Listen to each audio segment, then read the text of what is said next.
El Col·legi d'Enginyers Industrials de València ha celebrat la segona edició de l'Speed Networking, un event que té com a objectiu posar en contacte directe a professionals sense treball amb empreses interessades en contractar enginyers industrials. Ni los unos ni los otros se conocen previamente y aquí lo que hacemos son unas rondas de entrevistas de corta duración, 5 minutos cada una, de tal manera que cada candidato tenga su oportunidad con las empresas que vengan aquí.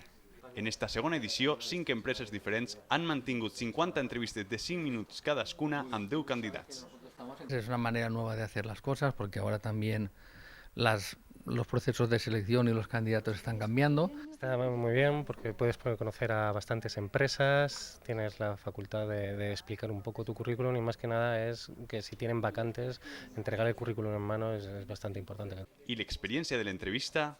Bien, en 5 minutos tampoco puedes ser concreto, hablar un poco, hacerle entender al que te entrevista lo que le quieres explicar bien, contestarle bien el par de preguntas que te quiere hacer y llamar su atención de cara a posibles entrevistas posteriores.